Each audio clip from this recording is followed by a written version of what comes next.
It can be slightly daunting when choosing a houseplant. Questions you're bound to ask are, where can I put it? Is it easy to look after? Or which room can I put it in? Amongst others.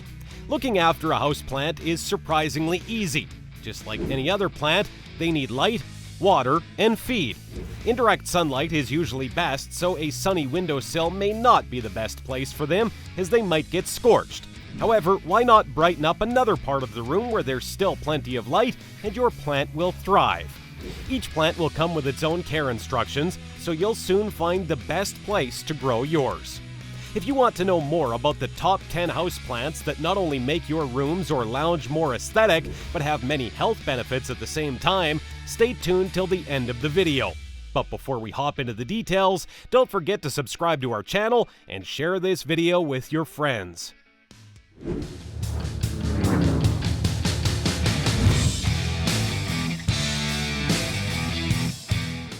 Number 10. Ficus Elastico, or rubber plant. With sparkling leaves in shades of dull green and burgundy, the rubber plant, or rubber fig, is on the hit list when it comes to houseplants. It can either remain little in a little pot, or if nurtured in the right way, it can grow out to develop into a huge indoor tree. It's a strong, temperature-versatile choice that likes bright, backhanded light, with regular weekly watering in hotter seasons, and in colder seasons, it can make do on month-to-month or fortnightly watering. Number 9.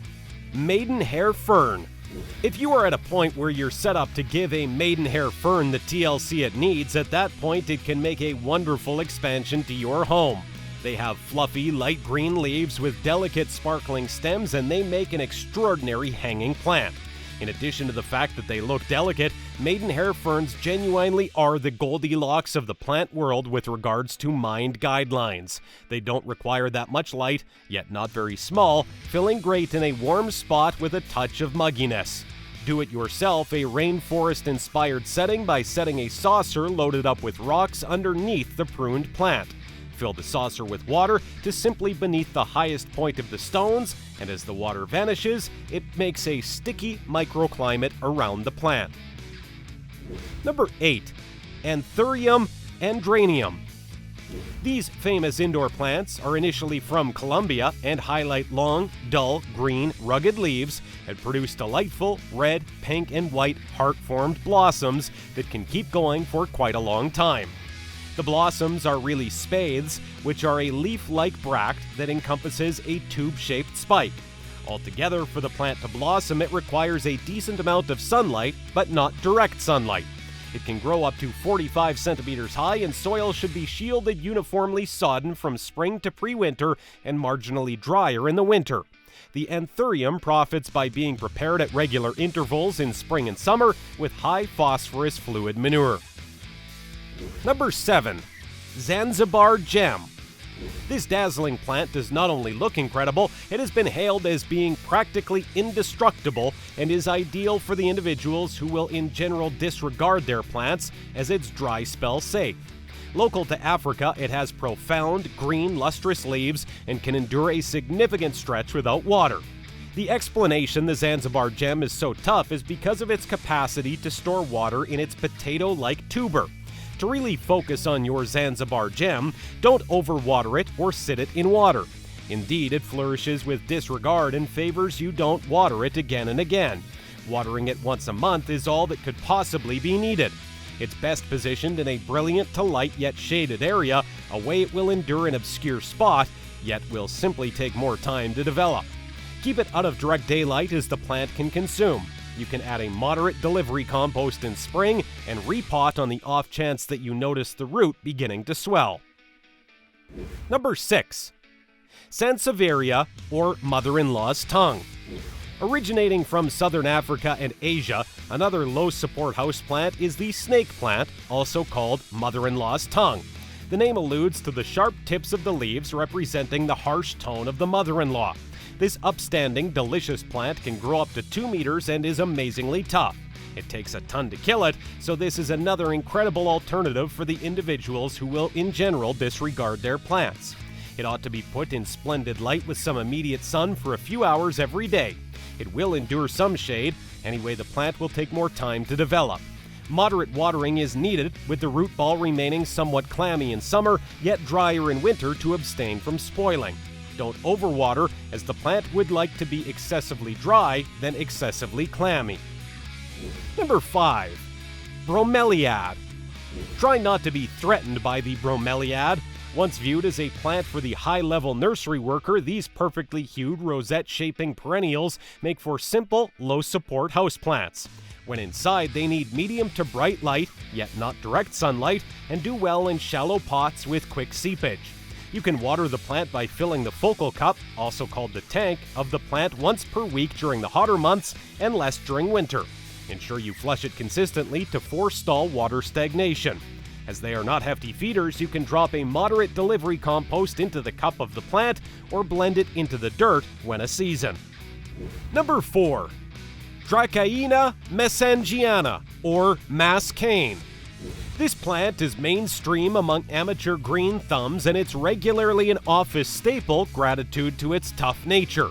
Mass cane regularly develops between 1.2 to 1.8 meters tall, with stocky stems and long green leaves, including light yellow and green stripes going through them. It's an incredible alternative in case you are searching for a huge plant. This plant is best positioned in roundabout splendid light, yet it can endure low light. You'll just have to water it once every week. Anyway, note that Dracaena mesangiana is poisonous to canines and felines, so it's not the most ideal alternative on the off chance that you have fuzzy companions around the house. Number 3. Spathiphyllum, or peace lily. Spathiphyllum, regularly known as the peace lily, has for quite some time been a famous houseplant, particularly since NASA highlighted it in its rundown of best air refining choices. It has gleaming, dim green foliage and staggering white blossoms, generally developing between 45 to 65 centimeters tall. These tropical plants flourish in bright, circuitous light, even though it can deal with low light, yet that may make it sprout inadequately. A harmony lily will normally just be watered and moistened once per week in hotter months, less frequently in winter. They scorn spongy or wet soil, and they're inclined to root decay, so let the plants dry out a piece between waterings. Make certain to wipe down the foliage to keep dust from developing. Ensure it is avoided pets or youngsters who might be enticed to bite it, as the plant is harmful and may cause serious uneasiness whenever ingested. Number 2. Epipremnum orium, or devil's ivy. Devil's ivy, otherwise called golden pothos or pothos, is a quickly developing and excusing plant fit to any situation in the house. Regardless of whether they're pruned in hanging crates or cuttings set in glass containers, these plants are excessively low support and totally shocking. The leaves are waxy and heart-formed, with shading dependent on cultivar. Wilcoxi are a mottled white and green, Marble Queen have all the more a cream and grayish-green shading, Neon is a shade of splendid light greeny yellow, and Tricolor have green leaves with yellow, light green, and cream dappling.